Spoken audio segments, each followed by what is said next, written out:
Hey, good evening, everyone. Um, Nice to see a couple here. I did a little bit of promo for this ahead of time, but not a ton. Um, hey, Running Parallel. Um, so, one thing a bunch of people commented and watched. Oh yeah, Dako is doing much better. She's basically completely fine the next morning. So, uh, just it was mostly. She had symptoms that we hadn't seen in quite a while, so just going to very quickly at the start of the stream, a couple people asked where I got this data from, and I should say, this data is actually available to anyone, and I will try and put up a CSV, which is I think an easier format to work with. But if you go to any Cobra tournament, and this is really any Cobra tournament that you can get the URL for, and then you just type JSON on the end of it, you get this. Firefox is doing a bunch of cleanup to make this JSON easier to read. And I'll say when I get Aesop's table up and running, I actually implemented this for Aesop's tables as well, where you get the ranking. And players gives the ranking in Swiss. It gives, who they played, what their match points were, and what their strength of schedule and stuff like that is. So everything that gets displayed. And then elimination players gives a little bit of final rankings. Yeah, no. Yeah, Puppo is doing just fine. And then you also get in every round, you get a 0 indexed number of rounds. So the 5 rounds here are Swiss, and then you get different types of rounds at the higher tables. And so we can look at one of these, and then so we get, this is going to be... Yeah, this is sort of redundant. They have an enclosure for each table, and then a second enclosure for each table. It's kind of weird, but I guess this is just a list. Yeah, it's just a list that then has a table as the idea. And so, hey, Steneach, I'll be honest, I'm doing this for fun because I really it's like a way to make myself learn how to plot in Seaborn and do more data analysis in Pandas. Because, this is a stuff I'm super comfortable... Well, okay. I'm not super comfortable with converting JSONs into data frames in R. But once my data is in a data frame in R, I feel like a wizard. I can just fly through all the operations I want to do. And with Pandas, I feel like I'm, slow. I'm, doing everything with, training weights on. But I feel like I should be able to do it in Pandas for a variety of reasons. Most of which are probably kind of bad, but I would say, this is if doing stuff in Netrunner works for you, I would just do it. It's not gonna hurt. It's gonna be fun, and you'll learn some things. And I think I've learned some stuff about programming. I've learned some stuff about Netrunner too. But yeah, this JSON, just for those of you trickling in a little bit late, it really is this is the tournament page. This is the JSON. Yeah, Sad Doug. I think Pandas, if you're just doing the simplest aggregation, it's painful. The payoffs is when you can start doing advanced filtering and things. If you're writing data structures, okay, how many times do I want to rewrite dictionaries and then write my queries on dictionaries? Versus using libraries that are built in. But anyway. Let's go over back to this. I've done a little bit of work since last time. Though a lot of this will look the same. And I should actually put this up somewhere. I don't really want to take a survey. Okay. All of this should actually... I'll just run this all just to make sure it all runs. But it should all be exactly the same. But I've started adding some visualizations and added some extra things. So I figured out some aggregation stuff.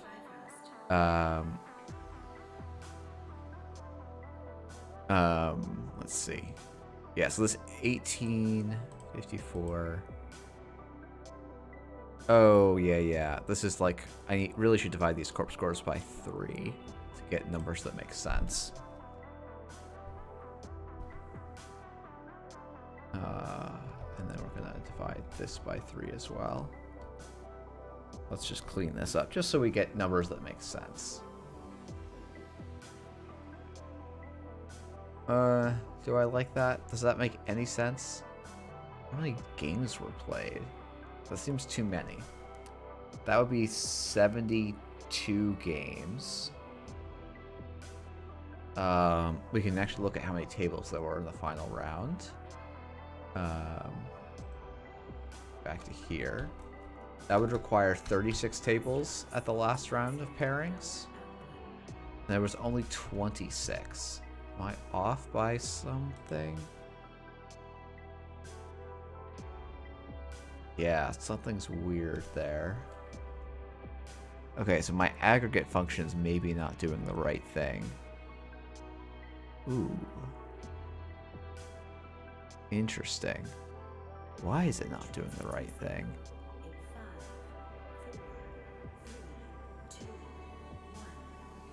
Oh, wait. I did not. This is not what I did. I didn't actually divide these by 3. Okay, that's what's going on. Never underestimate your own speed. What I did here was actually a very elaborate way of division by 1. I would need to divide this by 3, but I actually don't think I can do this easily.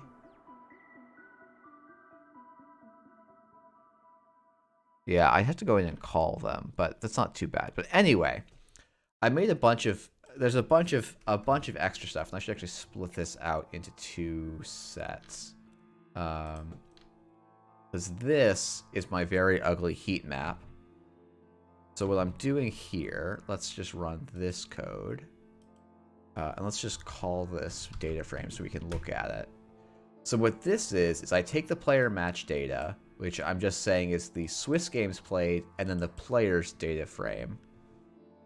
Couldn't you just never divide by 3 or divide by 3 in the JSON itself? Yeah, probably what I should have done is way back in here, divided these score columns by 3 just to get a names, like a points or games column. There were some people that got 1 point, which makes it a little bit funky. So like there's actually, I think, valid reasons to just stick with points throughout. But anyways, actually, you know what, let's call these line by line so we can look at them. So player match data includes basically, it's like, oh, here's the table, here's the round, and then here's the ID of the player, and then, oh, here's their corp ID, here's their runner ID, and how many match points they got, what their runner score, combined score. Like, it's just all of these things. I've actually intentionally tried to remove player names to try and reduce my bias, though definitely not something I've completely eliminated. Then I'm getting the sum of their runner score, and am I actually using this anywhere? I am, to make this data frame, which I'm then using in the group by. Okay, so what does ID side wins do? I'm grouping by the ID, and then I'm basically recalculating their score. So this is maybe a bit of a roundabout way to do it, and I wonder if I even needed to.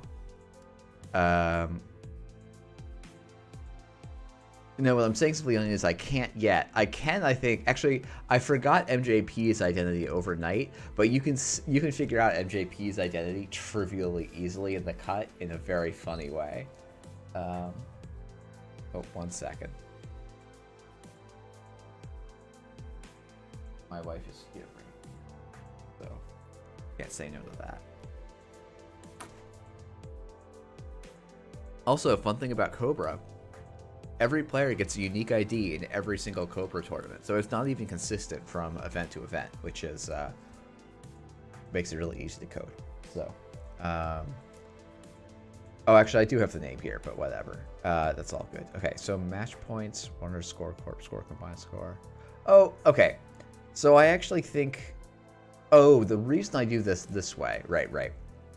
The reason I do it this way is because the match points and the like points it shows you getting from each corp ID are not exactly what we want, because we want to look at games actually played. So that's why I'm doing this ID side wins. Because I just want to get the ID for the person, and I want to get their side wins.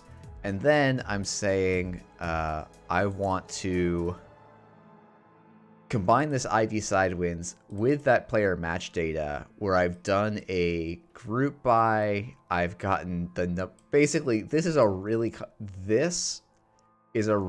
complicated expression. Like all of this, and actually I should probably, while I'm thinking about this, num games played by ID equals this, and then I just put number of games played by ID, because that's all this is doing. And this was like 20 minutes to half an hour. It's probably half an hour of Googling to figure this one out. But that gets us a data frame that looks like this. So now I get the runner score, corp score, runner identity, and then number of rounds played, which is really useful. I should maybe actually, you know what? Let's not bet against my own stupidity in a month. Great. And then I get this data frame, finally, that's this runner and corp distribution. Where basically I just take this data frame and I say, oh, you know what something I'm really interested in is how many players ended up with this split of 0 on the runner score and 6 on the corp score. Because I think that's an interesting way to think about where people are distributed. Because, like, you could imagine in a perfectly balanced meta, you'd have some players that end up at 50-50 with both, some players that end up at +1 runner, -1 corp to be equal to saying 50-50, and that should be basically evenly distributed, or there should be a binomial distribution. And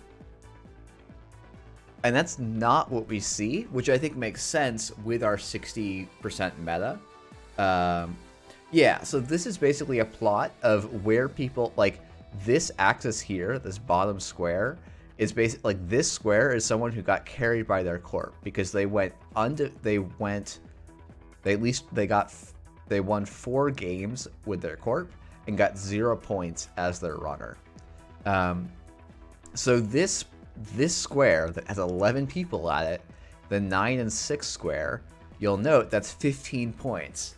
This is the point where you had to start 2-for-1ing every single round to make it into the cut, I believe. So that's why we have why this square is so hot, and then this square is actually also pretty hot, right? It's and that, like, all of these squares are relatively hot because these are the 2-for-1ing and IDs, and then, like, these are the ID zones. So I think you actually have, like, more players in this top half because the whole tournament is going to go warped by 2-for-1s and IDs. And then you get a couple of people that kind of, like, fall in below. And something this graphic doesn't represent very well, and I don't know how to make it represent pretty well, is the how many rounds are played. I think doing stuff by it just gets weird. But I'm gonna think on this one for just another moment while I eat a cookie. So I hope everyone loves this one very colorful figure.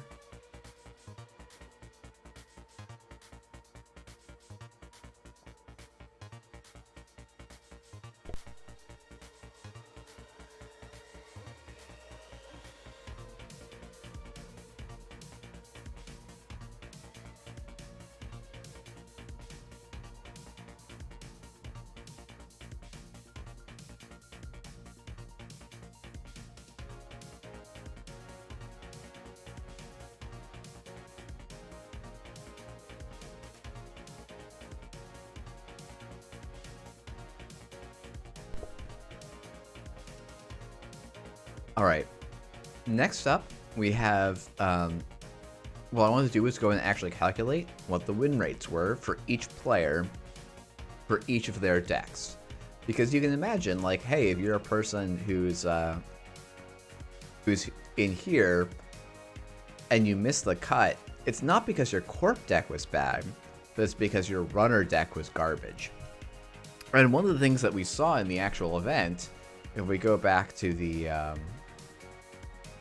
final standings for a moment, right? So the bugbears in the tournament were Reality Plus, Ag Infusion, and Sports Metal. But only Reality Plus of these top 3 made it into the top cut. Right? Like, that's really unusual. The things that made it into the top cut were Reality Plus, Ob, and Asa. And I think that was it, if I'm remembering right. It's an Ob, Reality Plus, Reality Plus, Reality Plus, Asa, Reality Plus, Outfit, and Near Earth Hub. One NEH, yes. Cardboard. We'll look at all. I actually want to also look at all of the deck lists, and definitely not because I'm just gonna crop that part of it and turn it into a YouTube video or anything. But yeah, this is like, this breakdown's really interesting, and so you're like, okay, wait, there is absolutely 0 Ag Infusion here. Is Ag Infusion a really bad corp deck? And I think the answer is no. It is basically as good as any of the other options.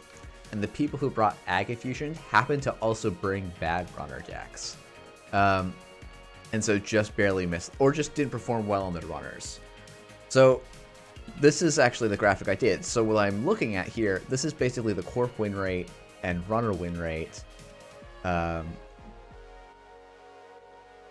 Which is, Sadstug, kind of like the potential points earned, right? Because a 1 here would mean you won every single game you played with your corp, and a 0 means you lost every single game you played with that you had an option to. I can't plot these on a single graph because I actually cared about it by corp ID more than I cared about it by player here. Oh! Sorry, Sadstug, you're talking about this heat map, where instead I convert this heat map to be a percentage of both.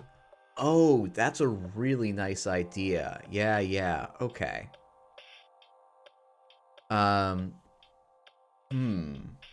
There's gotta be a way to do that.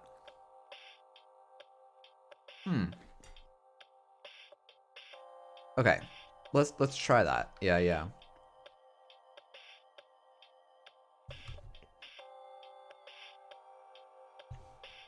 Okay, so this is going to be EF. And then I want columns to be corp win rate, index to be runner win rate,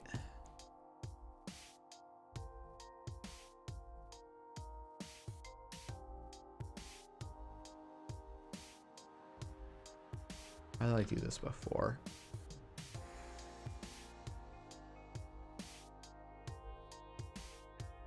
Runner corp distribution. Okay, so I need to do this on the DF. Okay.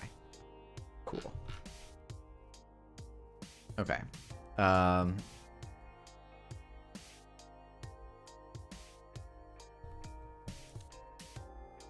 So instead of grouping by runner score and corp score, I'm going to group by corp win rate and runner win rate.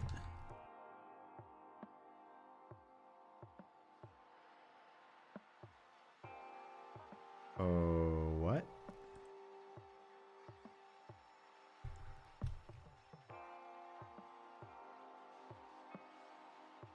Oh, I don't have a rounds anymore. I have a rounds played. I also really shouldn't be using DF. I should give this a name that's meaningful. What did we decide DF is? This is rounds played by ID. Cool. And now I can do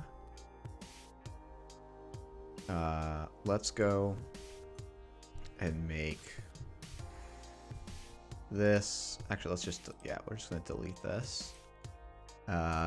Hey, cat. Yeah, dog's doing just fine. As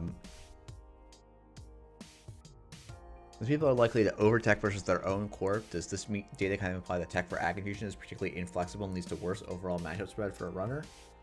Maybe. I'd be skeptical of jumping to that conclusion right off the bat, but...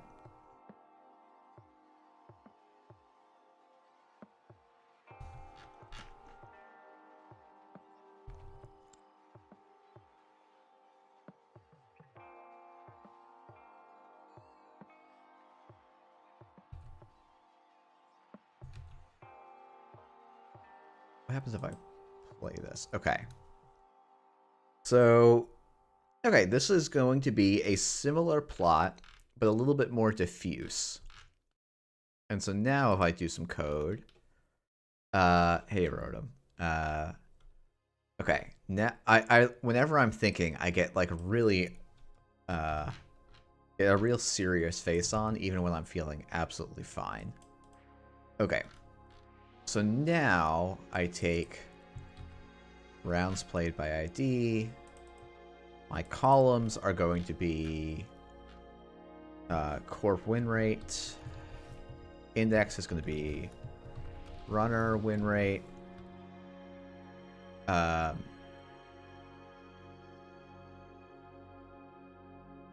fun part is change the top of the notebook to support fetching by the JSON by ID, and we get the same stuff for worlds.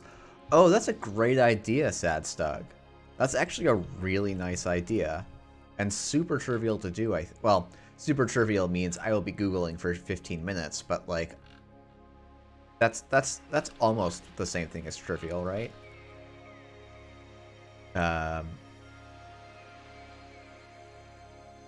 Wait, you have number of players.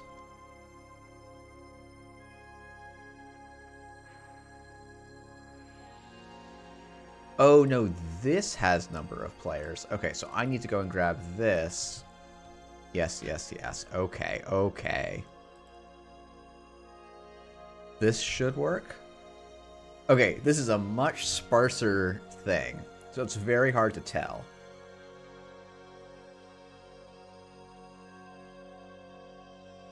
Yeah, because it's not continuous anymore. I wonder if I can make a heat map where it's...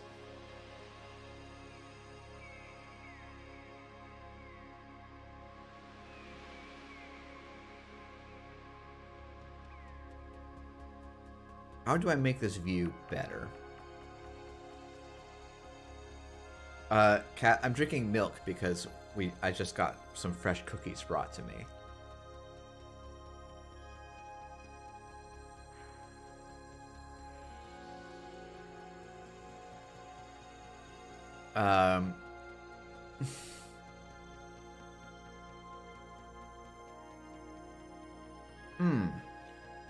Yeah, this is annoying, because these scales are not linear.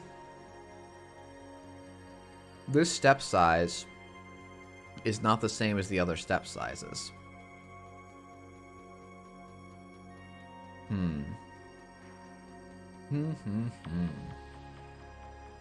What do I want then? Because I don't... Maybe I don't want a heat map. Maybe I want a scatter plot where my hue is the... Okay, this is also ugly as sin. Let's just make this a data frame.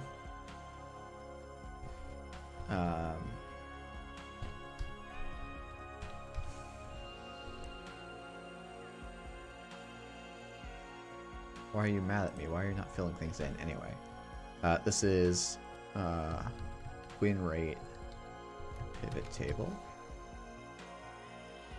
Oh, that's why you're mad at me. Well, not why, but... Do I really need to do a double pivot?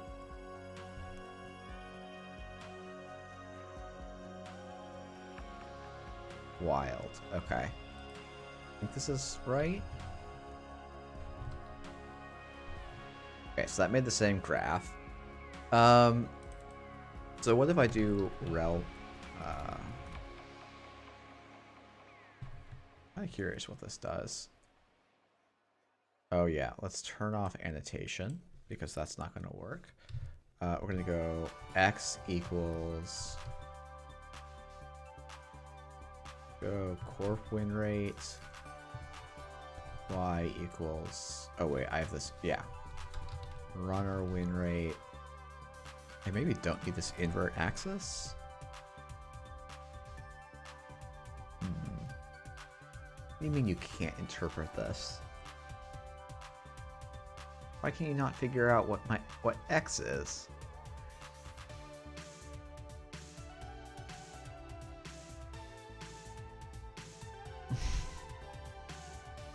Am I calling the wrong type of plot? I actually hate this. I really, really hate all Python plotting libraries. They are actually the worst. But I'm trying to force myself to learn them so that I can use them. I guess we can try a reg plot. Okay.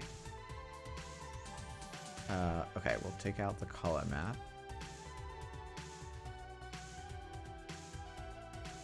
Okay, let's go to the Google. Not Cobra. We're looking for Seaborn. L-plot, I think is what I want.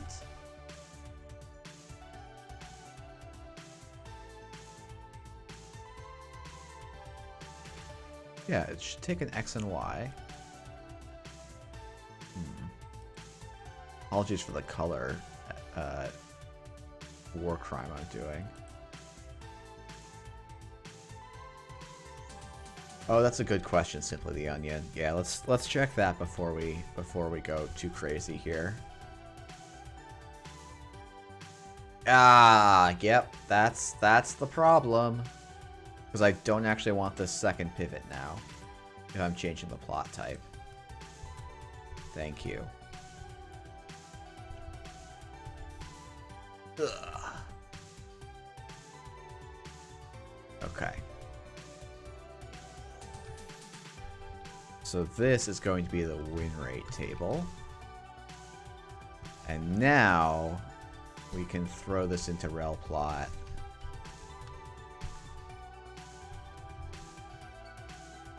Okay, and then I think we can go like size equals num players. It's not good. Yeah, here, Simply Onion. Here's your cookie. Yeah.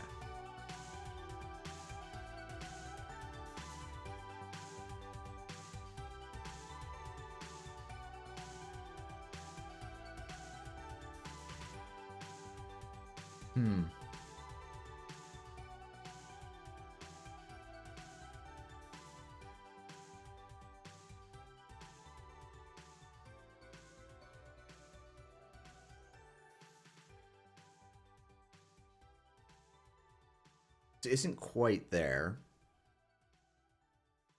Yeah, you probably have Ian, because Aaron is a pro baker at this point.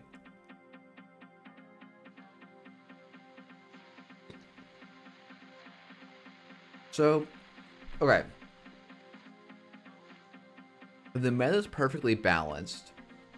Players should be mostly on this side, with an even distribution on both sides. Oh, yeah, shoot. That's a great question. I think I kind of have a chart for that. Oh, you know what? Let's try this in a box plot. Oh, that didn't work just yet. Okay. Let's do that I'll do that in a moment. Oh, wait. Oh, goodness. Okay. Wait. Why are you so mad at me? Oh, because I got rid of DF. Okay. Wait, what's going on? Why did I get rid of all of... I hate undo.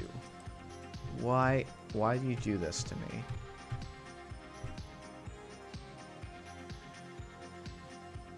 Oh, no, it is because DF is gone. Can you add... Wait, but actually, where did all the code we just write go? Oh my goodness, fuck a Jupyter notebook.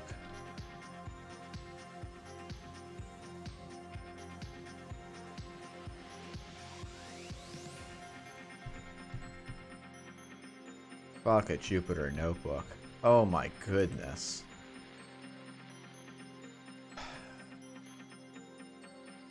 Oh, I've been doing Control-Shift-C. See. Nope, this is as far as we get. Okay. Okay, we'll figure that one out.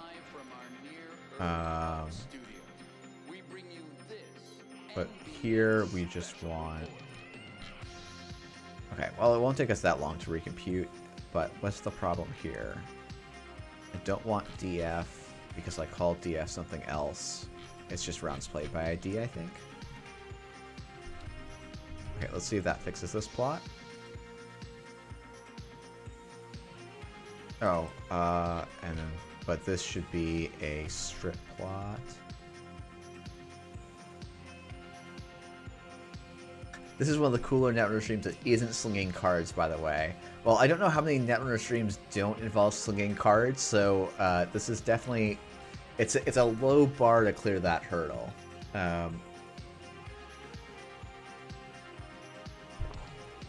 Okay, but we can do this. We can get here. So this is actually the nice thing is we can just take this column for this guy. Oh,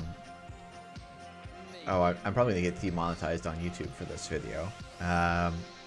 For swearing at my Jupyter notebook.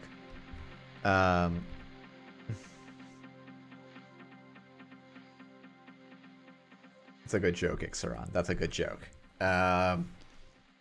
Let's see. Okay, what should I call this table? This is just win rate table.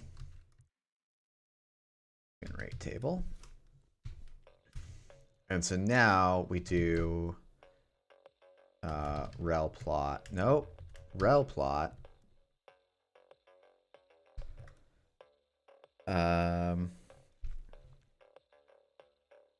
And win rate table x equals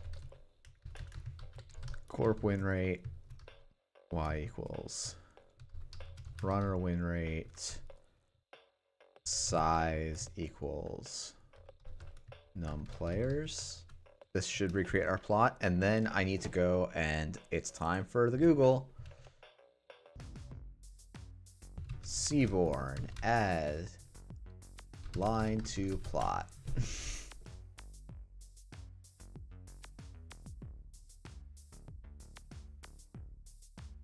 Oh god. It appears that you've imported map plot, blah blah blah blah blah blah. Getting a joint grid. Oh god. This is why I hate this stuff. Like, it's not fun in other stuff, but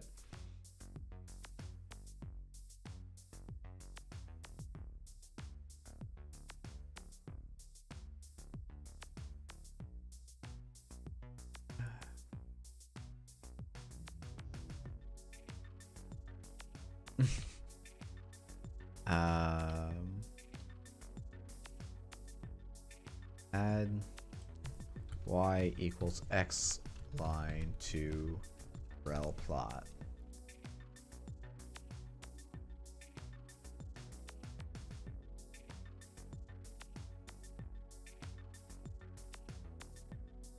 Y line. Okay.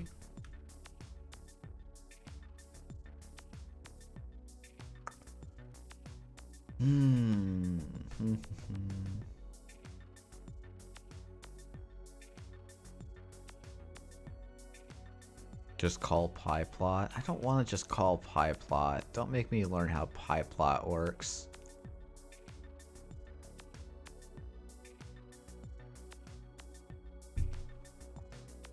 Just read the 10 pages of documentation, Jeff, on stream. Yeah, for sure. That'll get me flying up the Netrunner charts.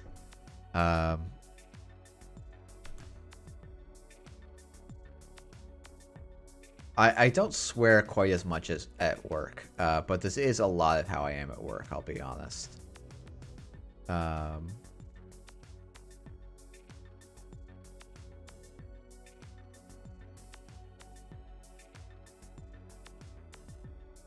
scatter data. We've made our data frame up here. Wait, okay, how are we doing this? Create data frame with sample X and Y. Add custom line to the data frame. Base beta, df, y line equals da da da da da. I work from an office, so I don't get to just have milk and cookies while working.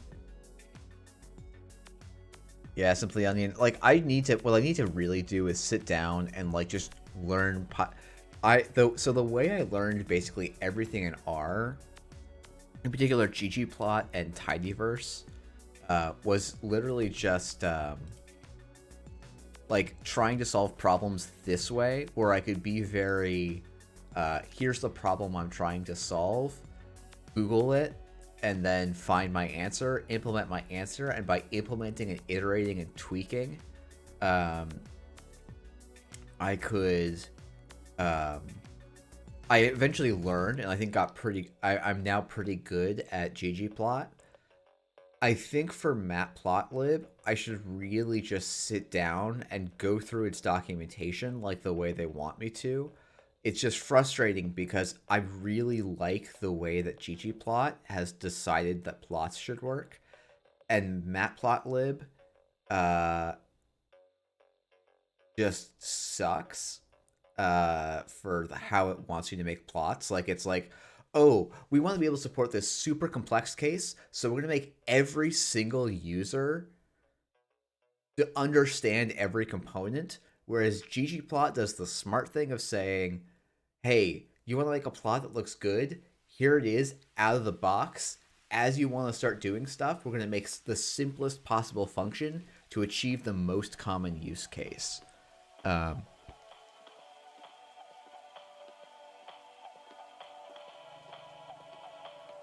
So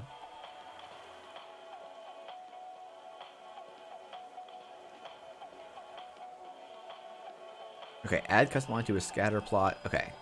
So anyway, I'm now going on too long, but y line equals this time.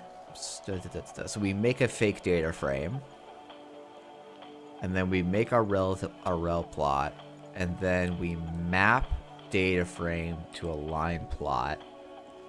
Okay, let's give this a shot, and we'll spend just a little bit of time on it.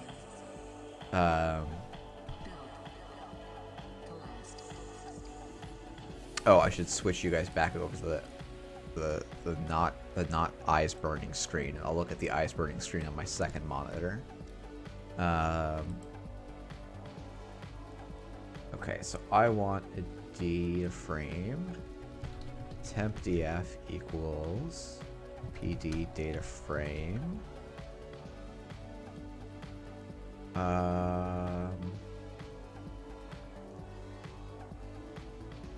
Let's go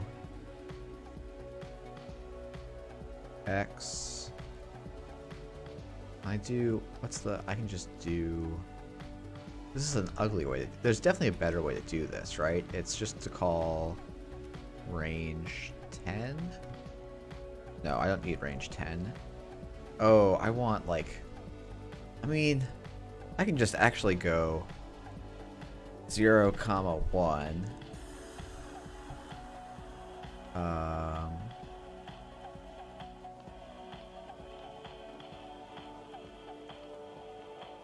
Y 0, 1. All right, have a nice time, Ixeron. Yeah, I would understand this not being great audio content. That makes total sense. I don't know that this is great content, but thanks for coming around. Make sure I did this right. Cool. That looks goodish to me. So now what I need to do is go. I set this equal. People use all sorts of different notation for this, and sometimes it actually means something, and sometimes it doesn't. Data frame, SNS, line plot.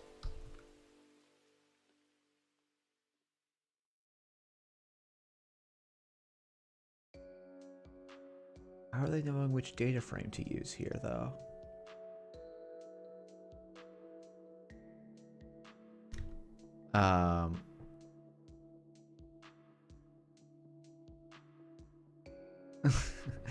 Glad you figured it out, Rotom.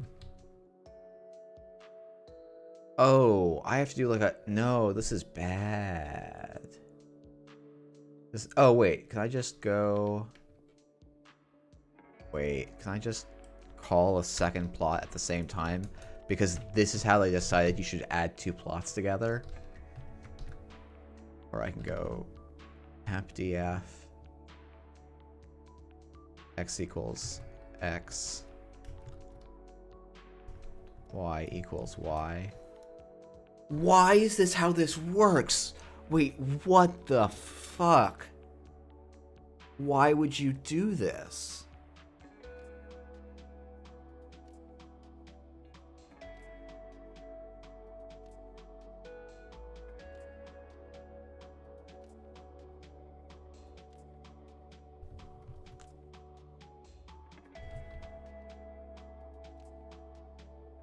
Okay, so now I just need to get this legend out of the way. But thank you. Thanks for... Do you actually know how this stuff works? Can I, like, make you do this for me? That would be great. Okay. So actually, I think what I do is I do this in the opposite order because I want my blue dots more clearly on top. But, like... Okay. Wait, what? Why would this be how this works now? When I called them in, like, I hate this. What? Why? Why? Also, how do I get rid of this legend? Do I say, like, legend false?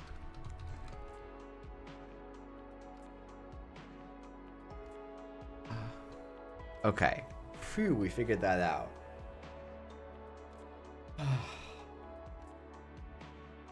I mean, this is why matplotlib is terrible. Okay, okay, we're gonna take a short detour for a second.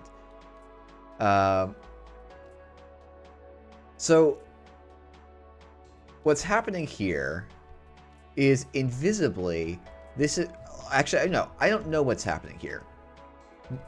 Every other, so like here, when I call this function, and then I call this function on a separate line, these two don't talk to each other. There's nothing shared between these unless I explicitly call for something. The way that Seaborn works, and really the way that matplotlib works, which is how this works, is for some reason that this is creating, I think, like this is creating a plot. Like it just makes a plot here. And then it just says, oh yeah, if you're calling a plot and then you're calling a second plot, you must want them on the same plot. But where my theory about that breaks down is that when I flip it, this isn't what happens. So my theory, my conceptual model for this isn't working. If I want to do something like this in, in R, I would call ggplot, which is just a function. I would then do some aesthetics, and I would say x is equal to the corp win rate, ... Like just I would put in this x, I would put in the y, I would set the size equal to whatever, and then I would say on this plot, I want there to be points, and then I can say I want there to be a line, and I can say I want my aesthetic to be x equals something else. You can also do this by, instead of calling a geom line, you can put like a, you can also, like, there's some nice functions for I want a vertical line, and you can just say x equals this and it draws the line, and you can do horizontal line, and there is some similar thing for just doing a diagonal line. And then if I wanted to like make multiple plots, I can say, oh, I want to facet my plots like this. And so it's only ever going to make me a single figure, and I just get to keep adding stuff. And it's actually a really nice way to build a graphic where I define the axis and I add things to the graph. And this is nonsense. This is just nonsense. But anyway, we got the graph we wanted, we have our line, and we can very clearly see that everyone is to one side of this line. In fact, almost more, like, more so than I was expecting. If you want to tell Matplotlib you're done modifying a plot and you want to show it, you call plot show. I actually do know that that's what you can do, because for my actual job, I've written out a script that generates hundreds of plots, like hundreds of plots.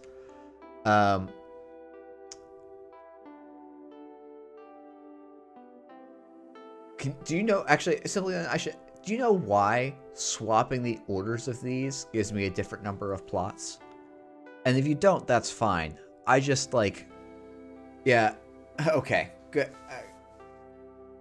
Thanks for the answer, Simply. And yeah, Pants, I have played around with some Python packages that are trying to re-implement ggplot, and it's like the one thing where I'm like, okay, if I was going to get paid to do something else that I could get paid for, or like that I'm not really qualified, I don't know, like that would be a project I would love to work on, because a bunch of people have done it. There's a couple libraries out there for ggplot in Python, but they're all not well maintained, which is just so annoying. Yeah, Simply Onion. I'm gonna. If you haven't worked with ggplot, I'm like gonna. I would almost say don't, because the amount of ease and control it gives you, it's just so nice. Like, if I'm trying to make a bunch of plots that are completely unrelated, but for some reason in the same figure, this like multiple plots on the same image thing is nice in Python. But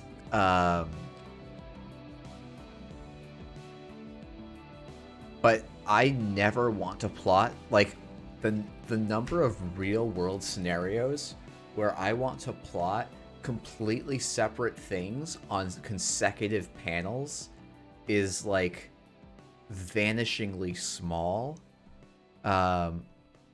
Whereas the number of things I want to make a plot with A, and then a plot with B, and then a plot with C is like,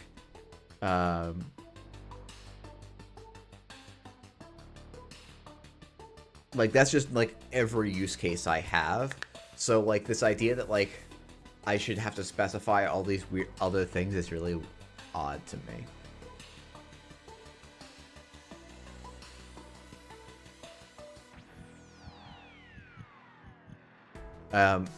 Pants asks, do you have any way to filter down to only 2-for-1s? I'm curious if the win rate is skewed in the 2-for-1s as well.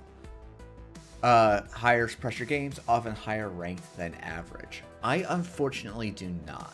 And that is because of how Cobra works. So we're going to do another transition back to the screen of death. So when a 2-for-1 is recorded, it does not say which side won. It just says who won.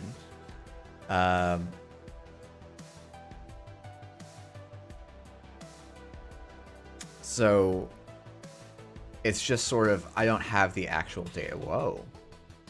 Why did that? And then it's similarly, like, this is like a corpse split for real, and then just like other things. This is also the biggest, like, one of these two makes it in the cut if they 2-for-1, which is kind of wild. Like, almost guaranteed, I believe. Because if you look at their strength of schedule, it would get reduced by like a tiny amount. But yeah, Jonas and Matujak both would have made the cut because they would be above strength of schedule on cardboard. With an extra 3 points.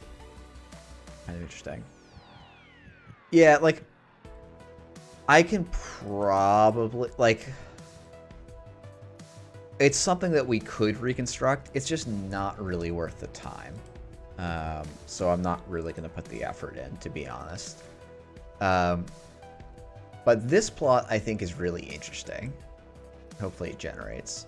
I actually want to try doing this as a, well, oh no, I did this as a violin plot, and like, it looked terrible because of how low the data points are. I can maybe, you know what we can do is, oops, what we can do is we can try and do a filter for counts. So let's go rounds played by ID. Yeah, that would definitely be a better solution, Pants. Would be to go Corp 2 for 1, Runner 2 for 1. Okay, so what I would need to do is group by and count. Okay, so here's what I'm going to gesture at in this figure. If you look at Ag Infusion, its win rates are between 0.4 and like 8 and a bit, right? If we look at Reality Plus, its win rates are really mostly between, a little bit below 0.4 and a little bit above. But like this range and central density, there's like, this is like, for example, I think at least 3 points on this 0.6 line are all sort of like, this is a very similar distribution with like a slightly higher high. So like intuitively looking at this, I would say Reality Plus and Ag Infusion basically fared equally well in the Swiss. It's kind of silly, but I feel like color coding would help rebuild. Oh, it definitely would.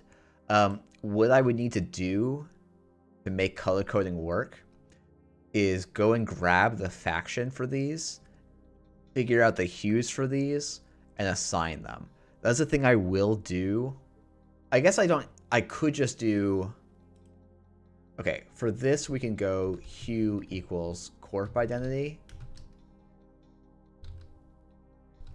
And we'll go legend is false. Actually, I don't think we need, yeah, okay, I do need legend is false. Yeah. Because it tries to put the legend in. Okay. So this helps with readability a little bit. But it's going to bother every Netrunner player ever, because while Ag Infusion is red by chance, Asa is green, which we all know is wrong. And similarly, Reality Plus is blue. So it's just sort of where we're stuck for now. So there is a way to do a custom mapping here. And I actually have done it in the past, but it was on my old computer, which is currently a expensive metal brick underneath my desk, sitting next to my other computer, and I'm hoping by osmosis it will one day work again.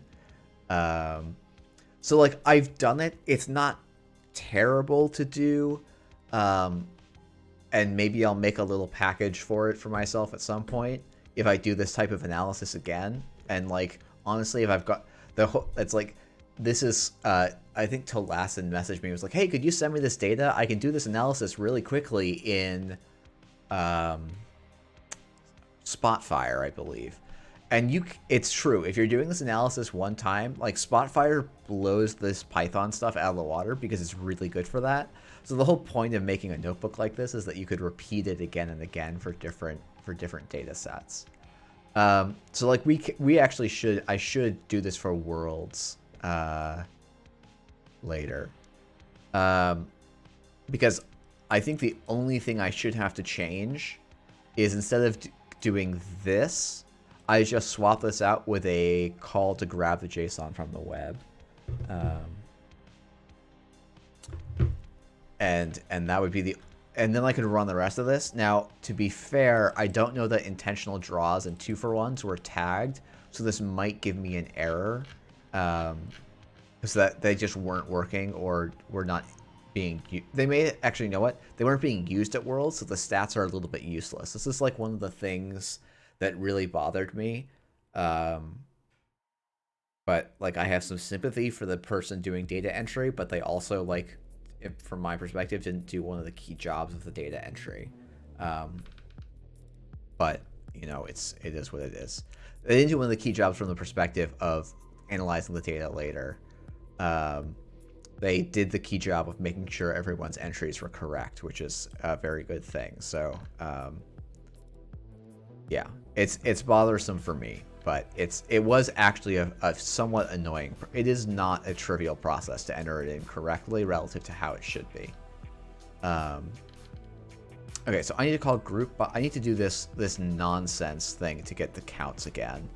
Where I group by this, and then I get the size, and I reset the index and rename it. Okay.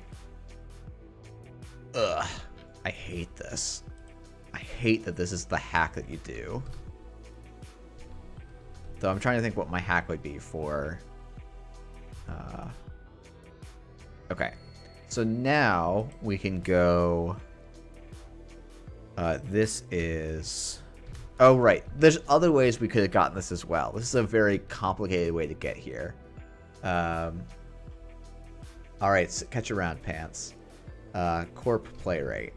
And you know what? The funny thing is, we can just rederive this from our players. And it would be much less work. But that is what it is. And so now I can just call this again just to make sure. Okay, so now I say corp play rate, num players. Let's say we want, like, we just want the people with, like, I think I'm just gonna make my cutoff 8, right? Or greater than 7, so that we get 8. So that means we're not gonna look at a lot of corps. But we're gonna look at the corps that a lot of people played.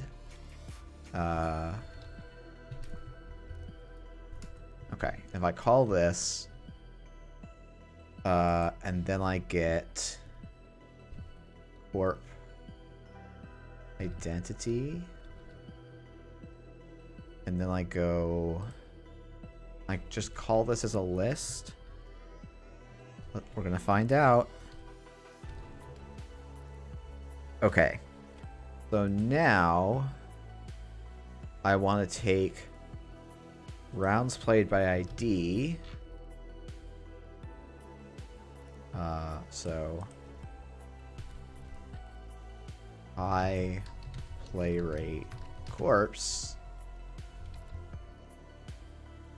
and I go rounds played by ID.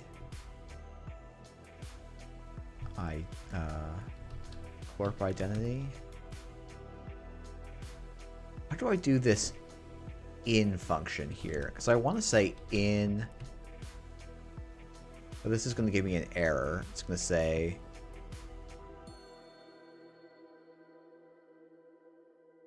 truth value of a series is ambiguous. Use a empty item. I think I want any. But this is going to tell me that, yeah, the list object has no attribute any. Do I do this? Okay, Googling time. I hope everyone's enjoying me Googling my way through.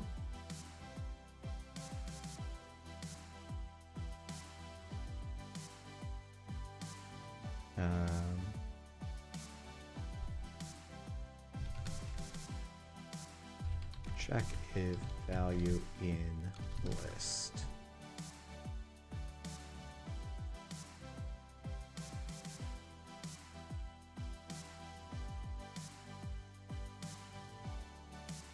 We can use PD query is probably a good way to do it. Okay.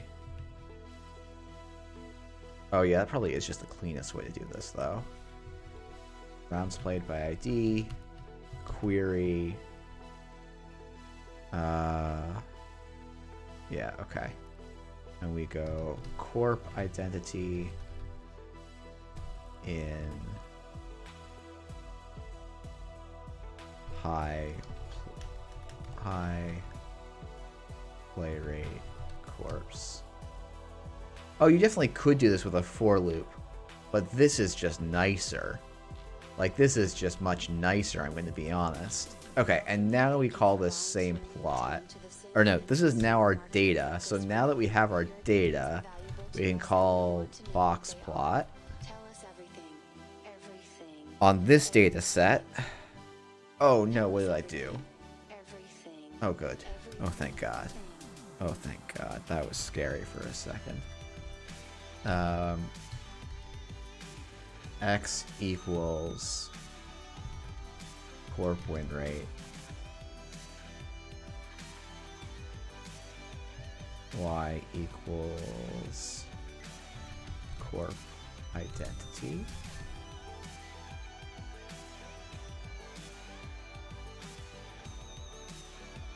Oh, it's lowercase c. There we go. Okay. So lovely colors here. Holy shit, lovely colors here. Okay, this is maybe gonna bother me enough to go and fix this. Oh my goodness, that's beautiful.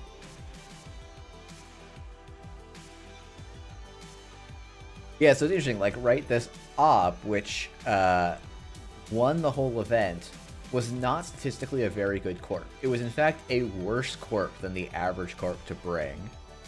Yeah, it's actually pretty astounding that somehow none of these colors are right. Okay. Here's the thing. Fixing this, there's two ways I could fix this. One of which will take me about probably 5 minutes and be a one-time fix, and one way I can fix this will take me like an hour, but will fix it forever. Which means I want to do the hour to fix it forever, but like that is just terrible stream content. But anyway, my intuition from looking at the data, I think actually lines up well here.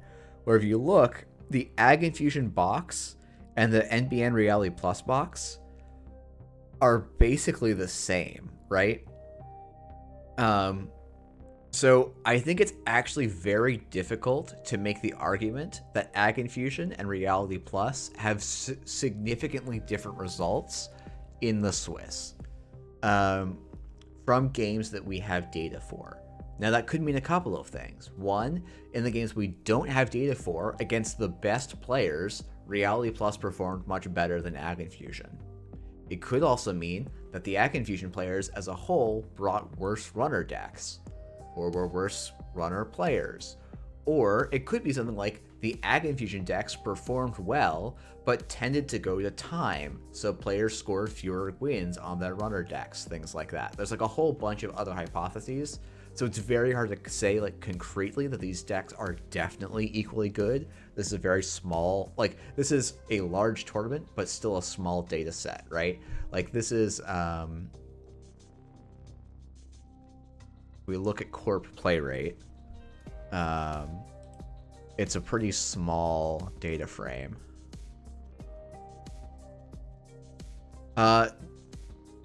Isn't the ob data point quite a bit weaker than the others since there's more than one ob deck out there? Yeah, that's a good point as well. And ob is like our minimum, it's also our smallest data set size. Whereas like Ag Infusion, Reality Plus are basically equal data size, as is Sports Medal. I think it's actually interesting that Sports Medal's average is right in line with everyone else at this 60%, but slightly, like, it's just a higher variance corp. So like to some extent there's maybe this is actually just Sports Medal is truly higher variance, and this is what we're capturing here, which is kind of interesting.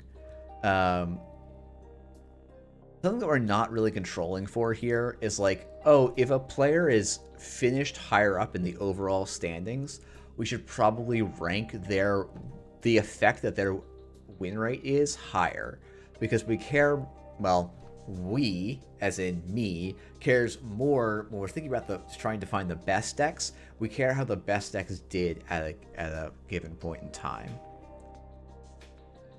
Thule, lower variance, higher win rate than Sports. Interesting. Where's the Thule data here? So Thule has a single player, which I think makes it the highest of variance. Like, we just can't say anything about it. It does have a high win rate, but I think an important thing to note is if it has a high win rate, that this might be one of those things this is probably one of those things where you care about how good their opponents were for this win rate. So Diogened, here's the answer. So is it possible to detect the most prevalent card that is not neutral? From this data set, absolutely not. Me as the person who helps run the event, yeah, I can get the data for every single deck submitted and parse that. I did that in the past. The code is on my brick, so I'd have to refigure that out. At that point, it's like, okay, this is now a second project that's worth trying to unbrick my old computer.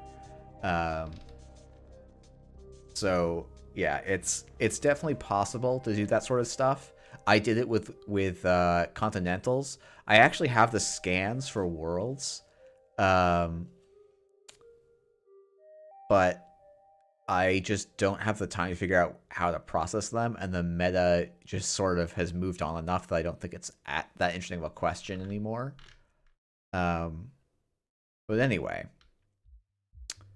this is the runner version of that plot.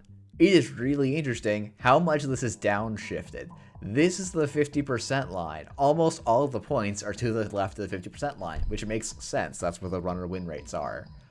419 though, only one player cracked 50%.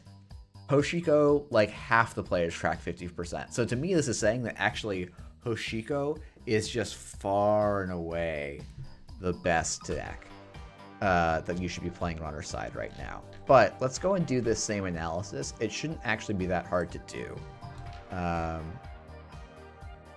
This should be yeah, okay, good. And now we want a runner play rate.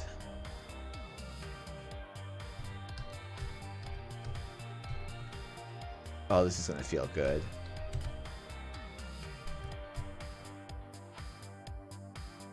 Beautiful. Okay, so only 2 runner ideas got played more than 7 times.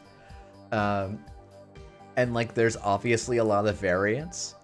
So it says like the win rate is accounting for drops. I'm accounting for it's basically wins out of games played.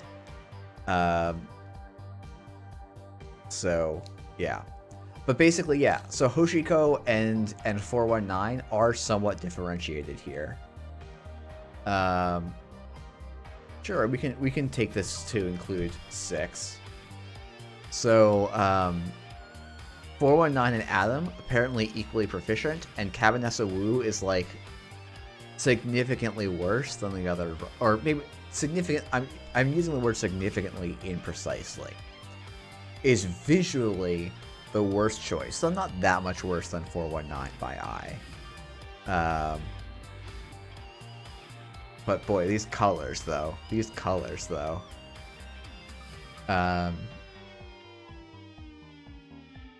Yeah, I mean, I think it's like the one notable thing here is the mean of the Hoshiko exceeds the the 70. What is this? This is the 95% confidence interval on 419. Now, that doesn't mean, like, Hoshiko's true win rate might be in that range with the 419. The data's pretty bad. It seems that value trumps special abilities, so Hoshiko and Az would get better results than Mood Freedom and 419. I actually don't think that's how I would read this plot, Diogened. That's not what you can read from this plot. And actually, I don't think that's true. If you go and look, Lat performed much worse than Wu. This is multiple Lats just from the color, whereas Wu actually spread out. Similarly, Freedom performed basically as well as the average runner. And Az would not get better results. I think we even have an Az is exactly the one Az player is exactly level with the 419. So yeah, I actually think that's an incorrect reading of this data set. Like, shockingly, like, and this is one of the things where it's like, just win rate is a little bit of a weird metric to look at in this situation, because, right, this is actually saying that Essa, with just 4 players, is about as good as Hoshiko. Like, yeah, it's 4 points, so the distribution is going to be super wide, But I don't think that's actually true because I think you care about the strength of the wins. And so that's the thing I need to think about how to calculate. I wonder if like ELO is a way to account for that. Like you basically give each runner an ELO for each match. And then win or lose. Like you just do a comparative ELO of Corp versus runner. And then you rank them. Yeah, do a strength of schedule or a yeah. I think I kind of like the idea of an ELO by side.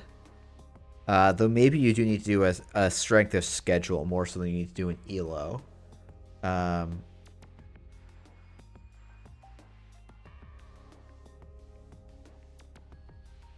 Yeah, because it might be that like, oh yeah, these Hoshikos that did really well actually played against the weaker corpse.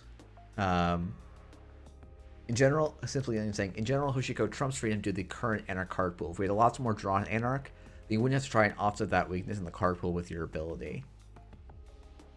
I don't think that's even true, Diogene. All the decks that this is actually, again, that's the opposite conclusion of what I would draw, not from this data, but from the data we're about to look at. So anyways, yeah, I mean, like, as Simply the Onion mentioned, like, half the players are on...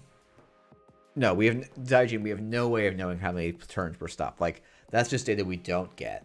And there really isn't a way to get unless we get the full JNet logs, and then have a way to link the JNet logs to... okay. So here's how we get the answer about games played and like things like game length and things, is we get someone to do a data dump of all of the JNet games. That data dump needs to be de-anonymized such that we can link to the games played in this tournament by linking player names to their JNet names, which are not always the same. And then you can get data about how many turns it went and who won each game. So it is a thing that is in theory possible. In practice, with the community we have and the tools we have, it is simply not possible. But what I will say is 419 and Hoshiko, the decks that won, were incredibly controlled decks. And let's just swap over to that. Oh, only the first game of round 1 was played on the Null Signal JNet servers. So we're all good there. Okay, so when I say fast wins was not how runners won, it's because let's go look at MJP's court runner list. Is this list fast? Well, what cards can we use to go fast? The biggest fast cards to me in the whole game, like one of the fast cards that people largely aren't playing, but I think is like a definitional, like if the meta was really fast, you would see this, is Finality. Oh, I need to move where that image is so it's not covering my face. Finality is a card you play when the game is fast. Because paying 2 credits to see the next 4 draws is, and potentially stealing agendas, is pretty good. The downside is in longer games, and when you can't reliably pressure like when your game plan is instead going to involve like sitting and waiting and poaching on R&D repeatedly. I would actually argue, even though Conduit is not like a great card, it's actually better in a fast meta rather than a slow meta. Even though it's click intensive, it's basically the same. Like, this is the thing I've been finding that's really interesting in Eternal, is that corps don't have the time to ice R&D, and so medium becomes a really powerful way for runners to put on pressure if they can force an opening. And medium and Conduit, while Conduit is like worse than medium on basically every single axis, where it costs more, it's in a worse faction, and it's a click ability. It's not like when I play Eternal, I play basically a variant of what's just called Blue Wizard. And that deck, its win condition classically in the canonical Blue Wizard list is to this game used to work when we had medium intelligent, which is insane. Yeah, I agree, man. Restream. I actually, looking back, I don't know how Corpse played in that meta. Like I remember being really excited because my smoke deck suddenly had no more econ problems, and like, what was it like? That's such a weird world where like I can bring a janky shaper list that's doing stealth, and it's like, oh yeah, by the way, I get 20 credits for nothing. Yeah, it was like yeah, that's how Corpse won. It was like railgun. It was just like complete nonsense. But anyways, my point is medium and to some extent conduit, right, are really nice when the cost of running R&D is relatively low and you need to make a lot of impact out of that short window. Finality is similar to that, but that's not what we're seeing. What we are seeing in Hoshiko is Stargate.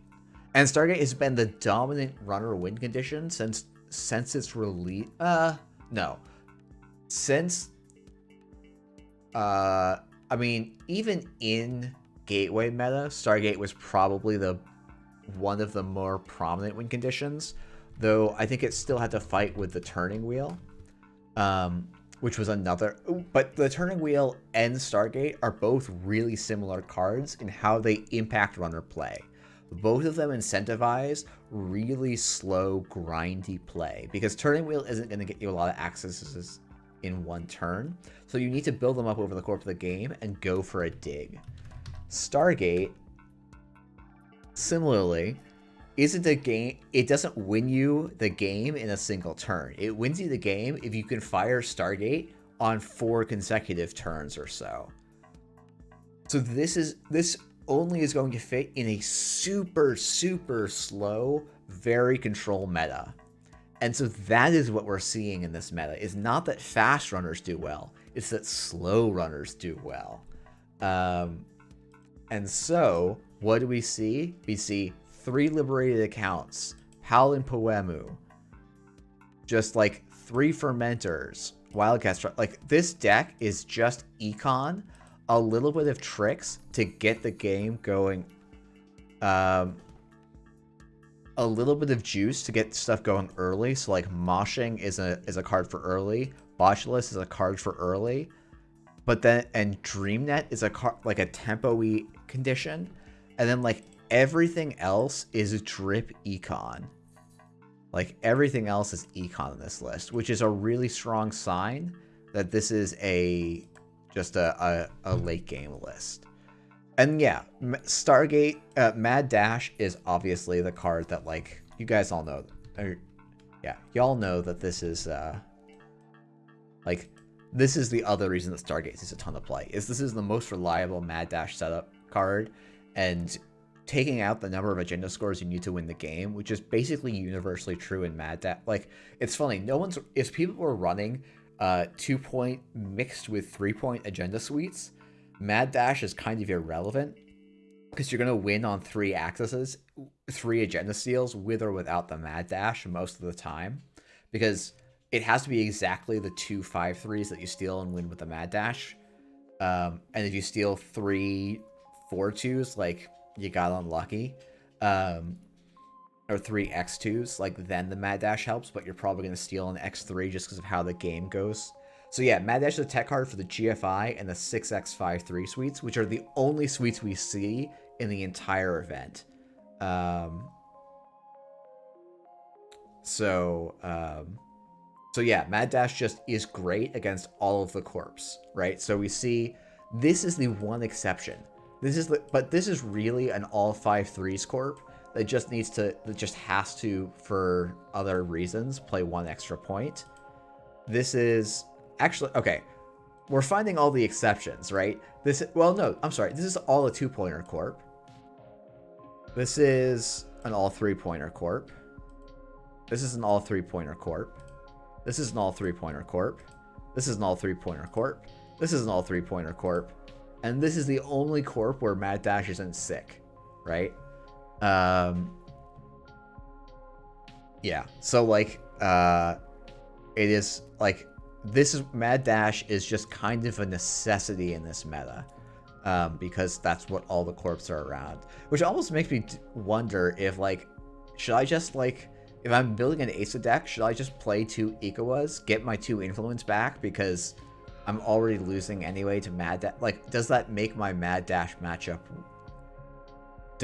Can I get something out of that 2 influence that is being eliminated by my opponents playing Mad Dash?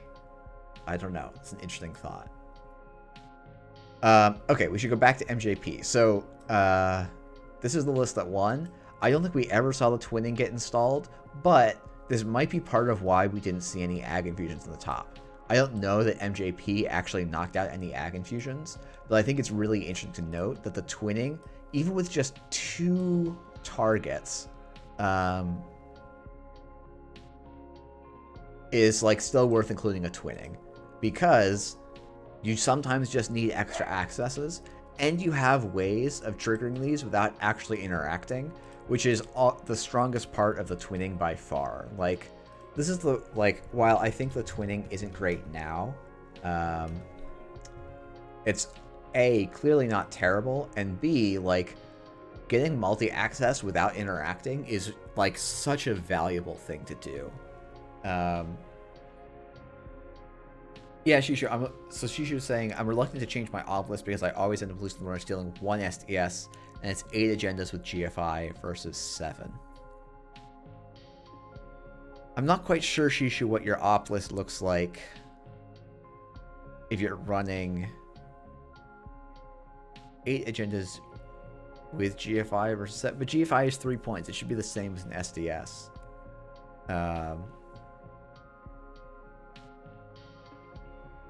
So I think there's some differences between the twinning and Stargate, though. Twinning, if I get the twinning down turn 1, it can be part of an econ engine, so it doesn't actually kill my tempo. Whereas I have beaten so many people who slap down a Stargate turn 1, hit the Stargate button once, and then lose the game. And so twinning just says, hey, I'm going to install a Paladin at some point in the game. To me, one of the more like egregious cards. And I'll just get passive extra accesses, which is really valuable. So Daijin, you can't say the same thing about Contaminate and Conduit, because those are both bad cards, whereas or both like mediocre. Well, okay, Conduit's mediocre, Contaminate is bad. Twinning is mediocre, arguably. Paladin is one of the most pushed cards that isn't probably ever going to get banned, but it's just wild econ. Like, I do think that Paladin is basically as good. Like, it is. I don't see much difference between Paladin and Rozeki. There really is functionally not much difference. Like this is basically Rozeki. The balancing factor is you can't tutor it, and it's unique. But its numbers are like it's just such a good card. Anyway, Shishu saying 3 SF, 1 above the law, 3 GFI, and 1 SDS. I don't like that agenda suite, Shishu, because I don't know what you're not going to score out without scoring a 5-3. And if I'm not scoring out, I should just play all the 5-3s to take out my agenda density. If we're trying to play this, okay, so if it never scores out, cut the AZFs down to a minimum. Like, honestly, it sounds like the deck you're playing is MJP's list. I'm not actually that hot on this list, but I think it's going to be better than what you're doing. Maybe that's too aggressive, not seeing your list in detail.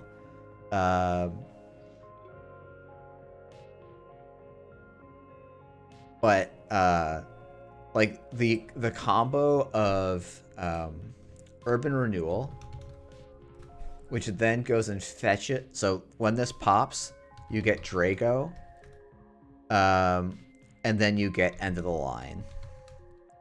Like, this is just such a nice little 3-card combo that actually is only a 2-card combo. And yeah, this is just more solid. Yeah, I mean, Shishu, if you want to have fun with Reaper Function, I guess you're doing what? Reaper Function into Stergotic Resonator. I don't know how that's... How do you spell that? What are you doing into Reaper Function then? Because like Reaper Function Azef is like not actually a kill. That's a 4 damage combo. So I guess you can be doing stuff with Anemone and just like Reaper Function with Hostile. No, that doesn't work though. Like, what? Hostile Architecture, just like, it's not a combo. So yeah, I guess.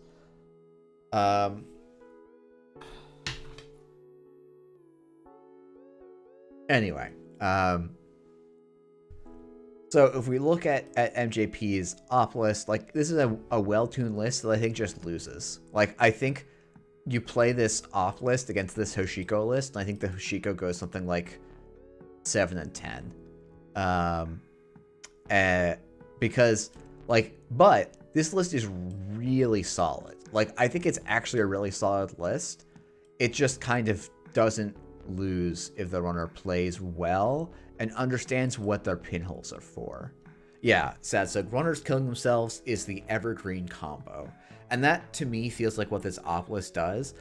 My frustration when trying to play these op lists is it's... If I think back to Argus, these lists had a way of making people upset, of just making people fork themselves a lot.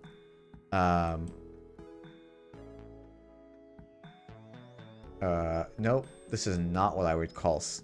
Anyway.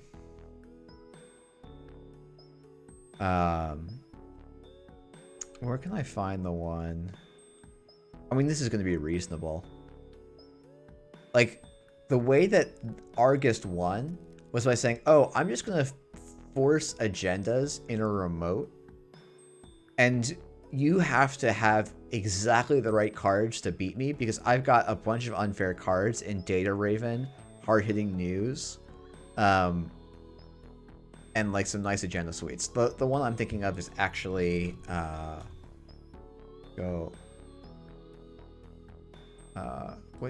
who am I logged in as? Oh good, I'm logged in as me, so I can get to this tournament quickly.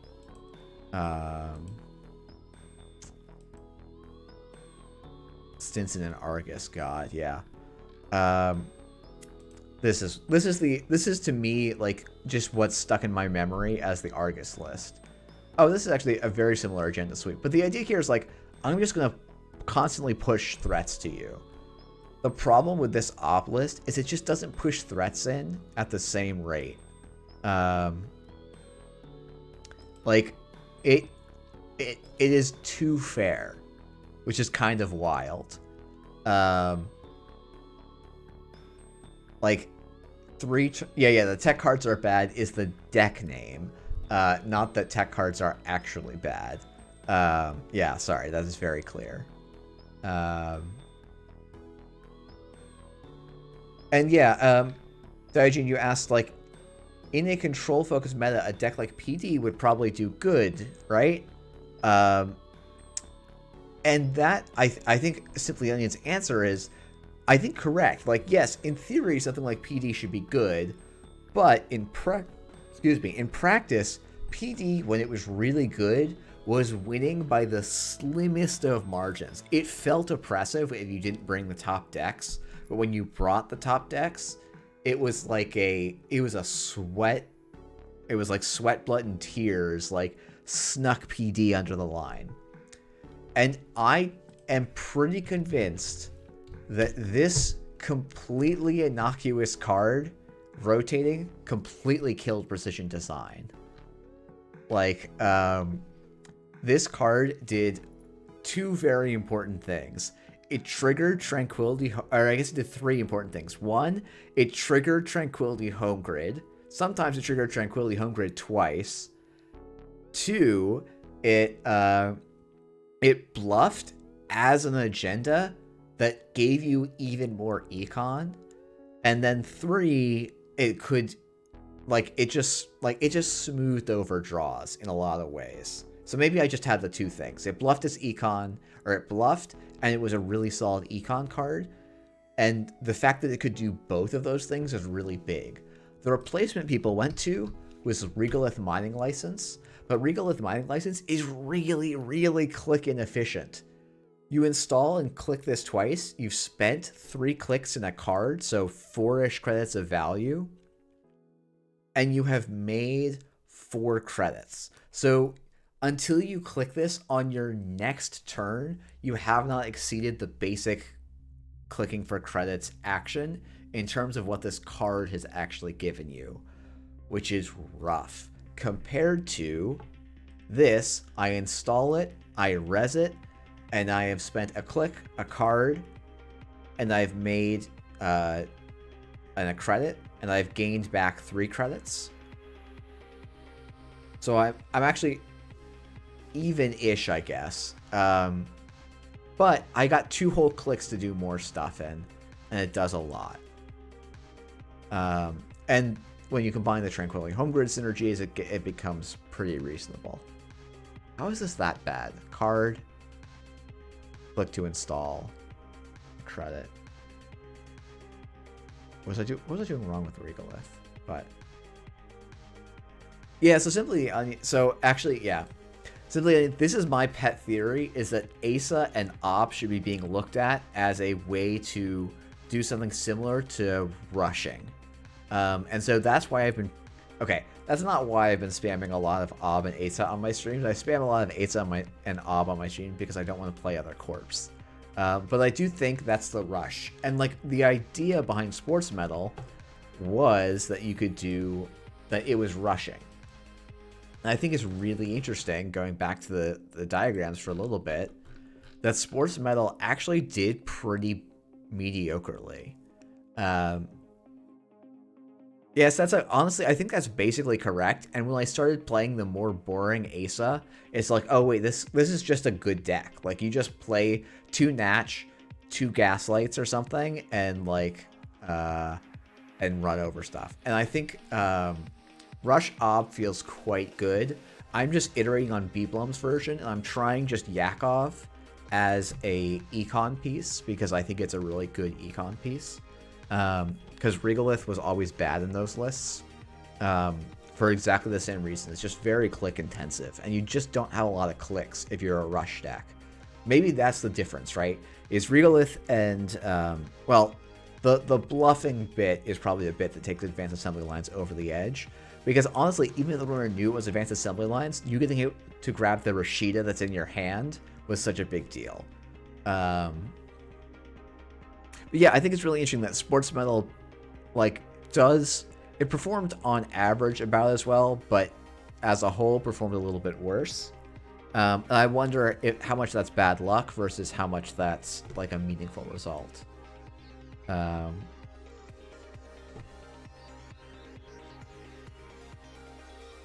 Okay, but I should say MJP Mike did a bunch of really good things in this list.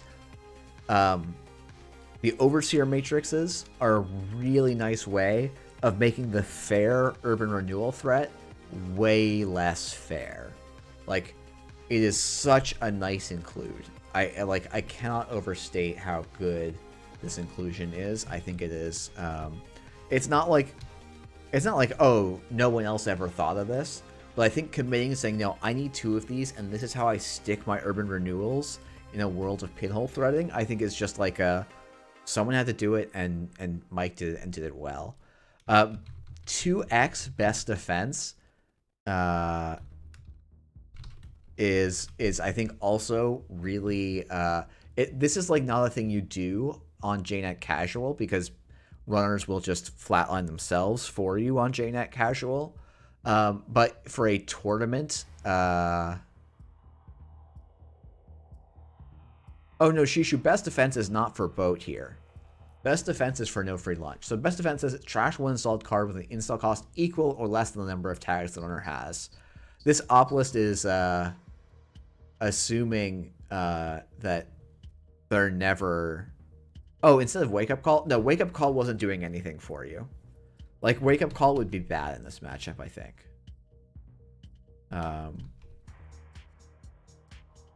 Choose an installed piece of hardware. Like, the runner's just going to trash their endurance every time. Yeah, Wake Up Call isn't a card for this list. Because it doesn't fit on your combo turn. Like, you're not going to Urban Renewal Wake Up Call. That just doesn't actually work as a combo, because you're giving the runner a choice, and the runner will always choose the thing that doesn't win you the game. So that's not what the best defense is here, because you want to deal with no free lunch. And that's the thing that takes you from not winning any games to, I think, winning a lot of games. So, like, MJP did a lot of nice work.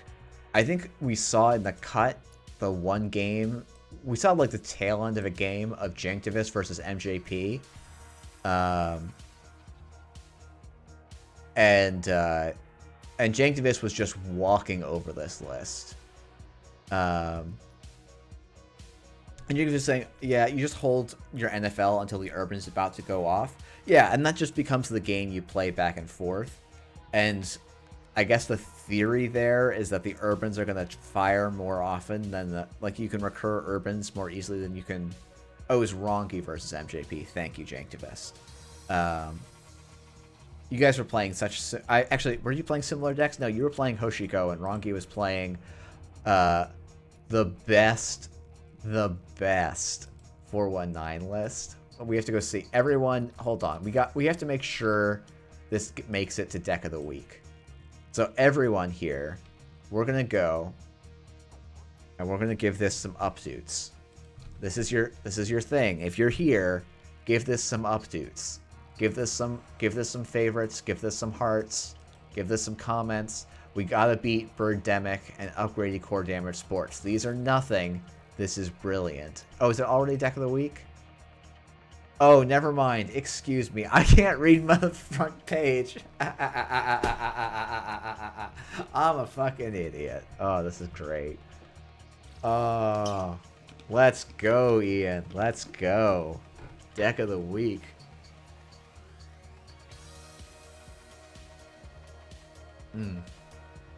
I need to figure out... I need to make that image automatically phase out, because I keep forgetting about it. Oh, man. And thank you, Marcus. Okay. So we'll talk about this list. It's basically, like... Okay. So, like, I think MJ... Like, I don't want to shade MJP. I'm really glad someone brought an obelisk and did well with it. I think this Hoshiko list is, like...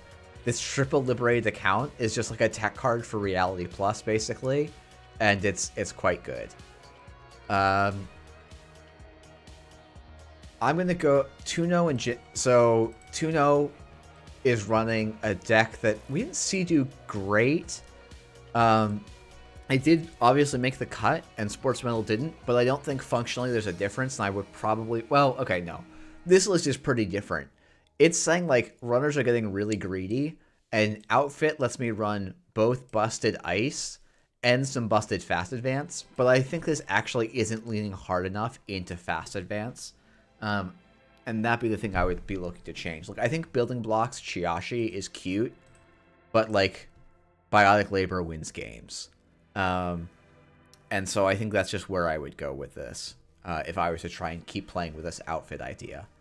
But again, this Hoshiko list is like almost card for... It's like it's running no free lunches instead of deuces.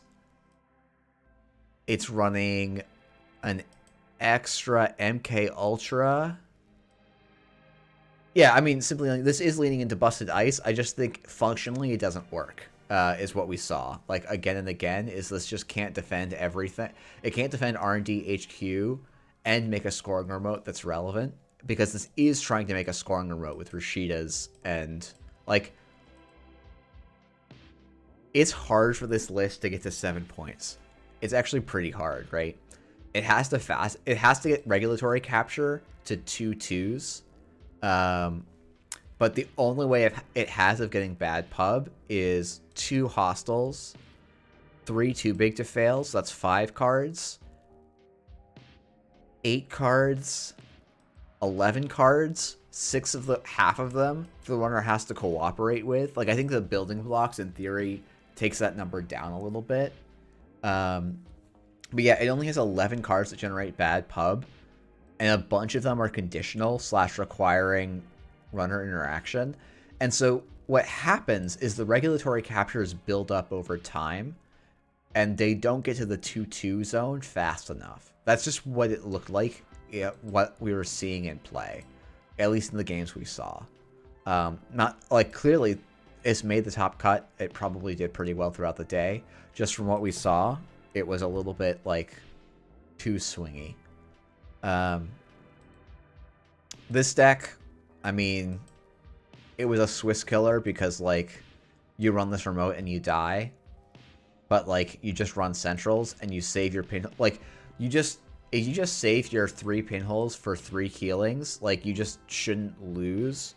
You just don't build a board. You single centrals until you win the game, and it's just kind of like, well, good work. You made the cut. That's actually too dismissive, but yeah. And then we see NBN Reality Plus, the other corp bugbear that actually made the cut, and like we've got this list, this list, this list, and this list, which are almost all like there are 1 card adjustments for just basically player preference. Like, do you run Restore? Do you run Simulation Reset? Do you run La Costa? I think actually everyone's on La Costa. People have decided that La Costa is too important. Do you run 1 boom? Do you run 2 booms? Do you run Restore? Do you run Predictive Planogram if you're Janktivist? Like, there's just different things you do.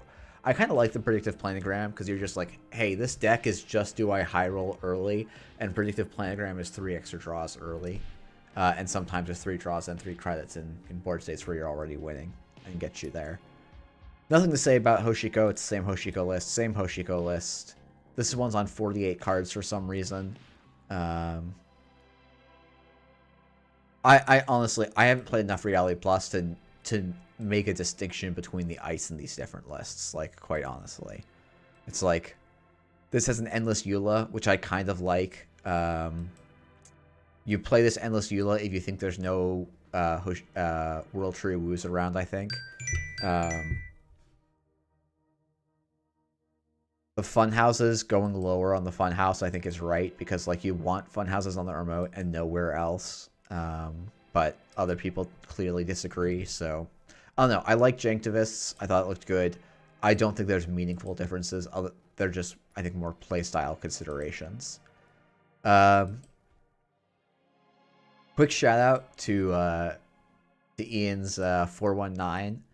This list, you'll note, packs 0 multi-access. Absolutely 0. It does, however, pack 2 forged activation orders. This, as far as I understand, is entirely a meme, which speaks to how good of a player Ian is. Okay, you're right. It does have a Docklands Pass. And so that Docklands Pass is just blind mad dashes, which I think is super sick. The forged activation orders, I think the idea is that like this card is actually Ag Infusion tech, because the Ag Infusion prison decks, their game plan is to get an unresed ice on every server so they can boop you where they want to, like ideally into a Nani grid. And so you forged activation orders a server, and either way you win, because if they res the ice, you just pinhole through it. If they trash the ice, you just pinhole through it. And also those Ag Infusion decks are broke, So you often just get to trash an ice for a card, which is not unreasonable. For those of you, like me, who have forgotten whether or not Forge Activation Orders requires any interaction with the corp first, let's go and pull up the card. Forge Activation Orders does not require us to interact with the corp at all. So, pretty nice. Simply Onion, this is assuming a 1 ice server, or a server that only has 1 unresed ice. I will say, from what we saw, that is going to happen a lot. And you can also use this for something like you can use this to we're gonna go into deep weird me stealing from more popular streamers here and do what I always see. Oh shoot, I'm trying to hold on 1 second. Oh, I can't. Okay, apologies, this is not in window paint. Okay, so the idea behind this Ag Infusion deck is that I probably don't need this on the top level, probably down here. Okay, here we are. Wait, what's going on? Why is it acting like this? What the hell? Very weird. Okay, let's try closing this window and opening it back up.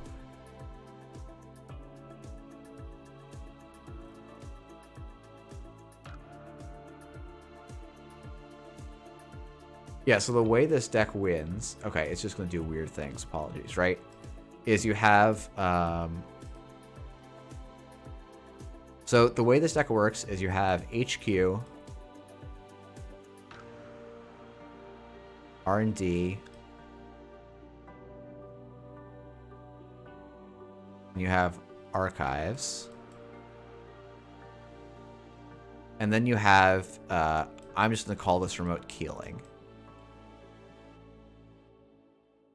Okay, so you need a Nani grid in here.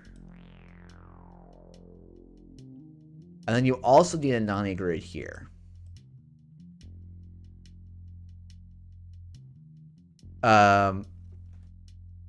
And so the runner is going to come in with their pinhole threading. And they need to pick a server. Okay, I should go up in size maybe. Yeah, let's go 3 point. Okay, so the reason they're not running these servers, right? The Nani grid is protecting these servers. So they have to pinhole HQ or R&D. So as Ag Infusion, we need unresed ice on these 2 servers so that we can boop them. If this ice is rezzed, we no longer have our Ag Infusion ability. And so there has to be an unrezzed ice. And so Forged Activation Orders will only fail in the situation like this. But the reality is the board actually has to end up looking like this. Because against most of these Ag Infusion decks, if these servers are not also iced, the runner can just run 4x times. Like you take the 2 core damage once, and then you just run them out of end the runs unless they find the Kaka-Renbo. And if you can do that, like if you can empty them out before they find the Kaka-Renbo, which does happen, then you just win the game because you go and trash the Nani, and they don't have much of a game plan. That's oversimplifying a bit. Like, I'm sure the people who have actually played it more have done this. But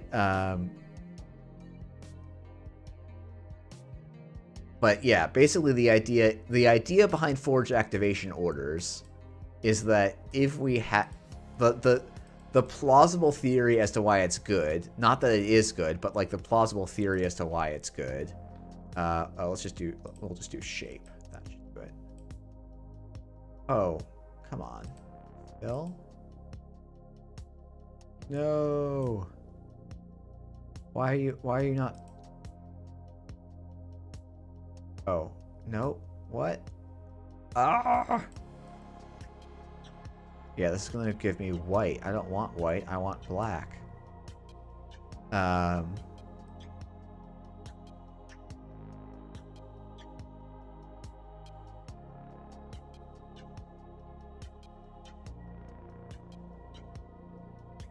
Okay.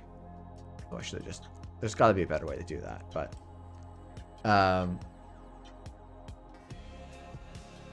Okay, yeah, and yeah, basically, D is exactly right here. And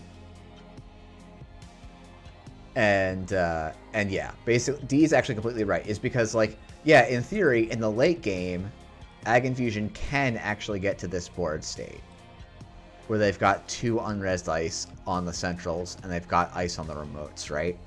Forge Activation Orders blows up that game plan, lets the pinhole through, and, like, just ends the game. So yeah, if you can create this board state a bunch, like the 419 is just winning. So anyway, that's enough MS Paint. But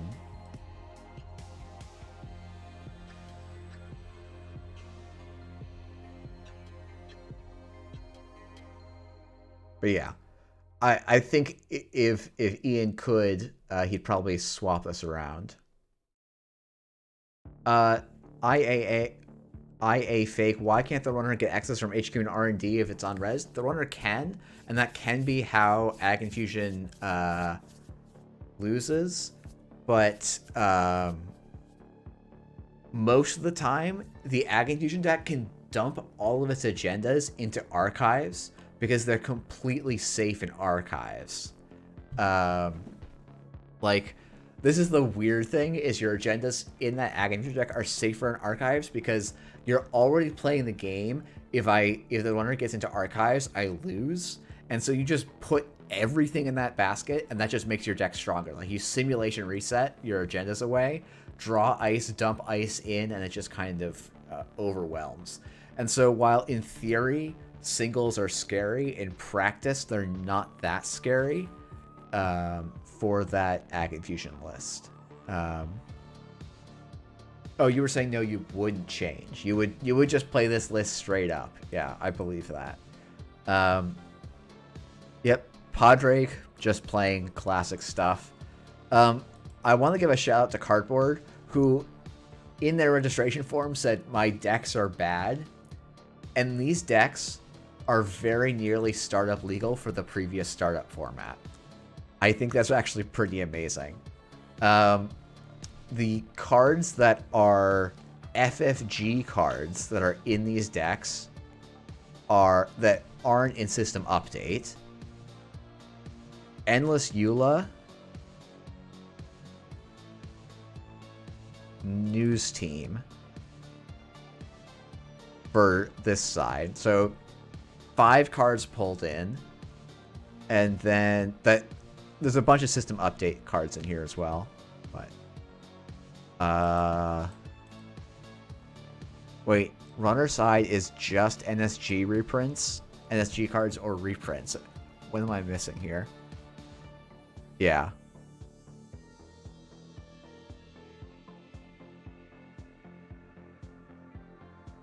Yeah, I mean, so this is an aggro runner, which I think is really interesting.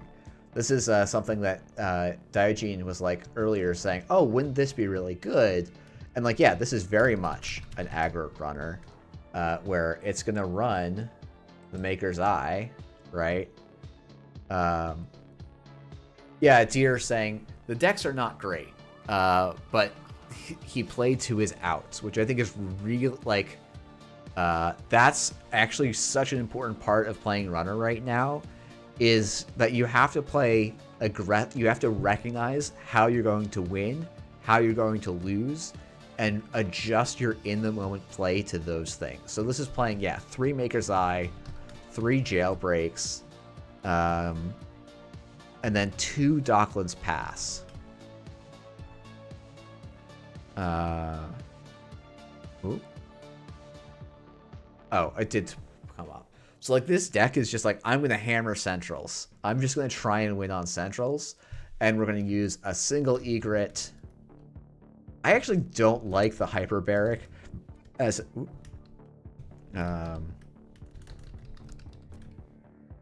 I'm not sold that this is the decoder you want to play, because it starts off so slowly. I would expect Gordian to basically be as good. I would expect Euler to basically be as good. Buzzsaw Turbine is also a great shout. Like Buzzsaw plus a Turbine. Oh,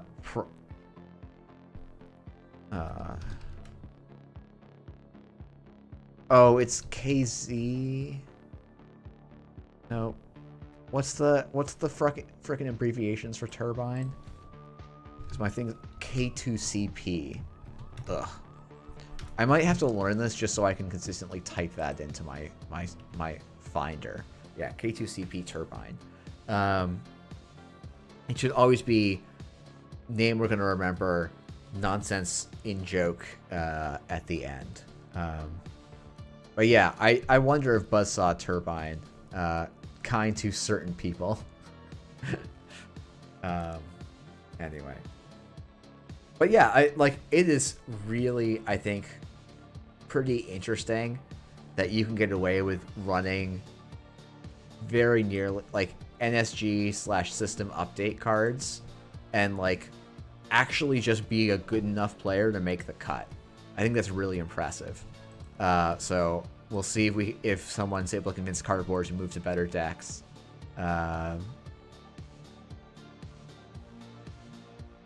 And watch them kind of tear things up later. I think this NBN deck really wants a hard-hitting news.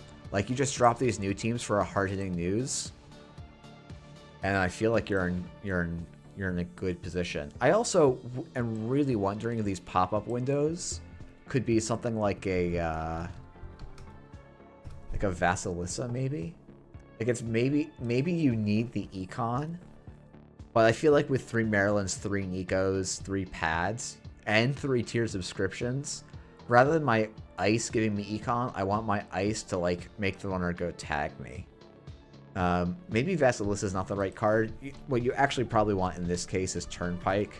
This is really the card this probably should run instead of pop-up window. Yeah, you just make this swap, and I think the deck just gets, like, noticeably better. It's interesting to see someone playing Shipment from Vladismirsk, for sure. License acquisitions probably want to be Ares. I think that's a good shout as well.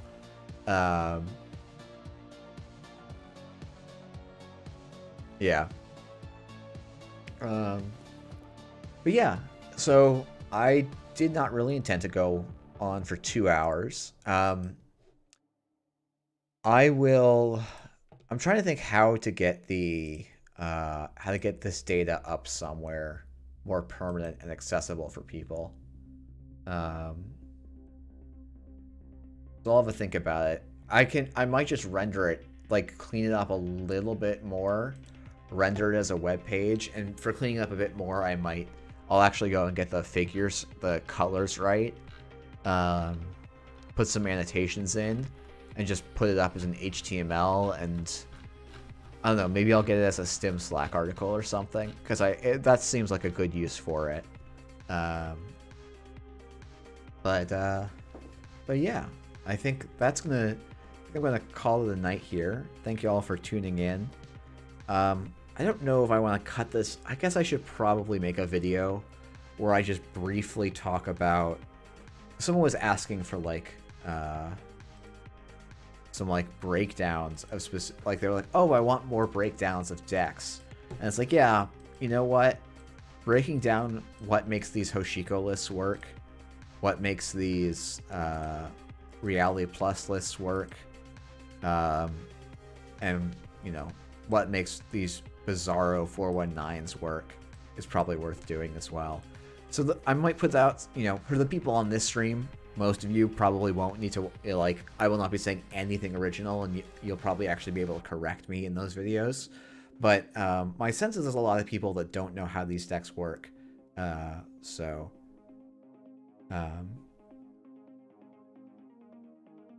yeah.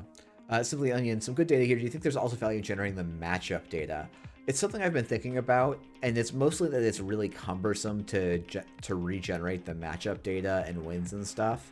But it's something I do want to think about and just be like, do we have enough results to say, oh yeah, 419 beat Ag Infusion X times? Definitely something to think about. Though again, I start wanting to really get some metric for player skill, so we'll have to think about that data a little bit more. But yeah, there's definitely a lot in this data set. So I will try to also make sure the data set is available to people and encourage people to use the new tags, and then we can, you know, have a community thing that we just run through every tournament through and get some standard plots and visualizations. I'm sure the standard balance team will really enjoy that. But that's going to be it for me. Hope everyone has a good night. Thanks for hanging out with me while I did some coding.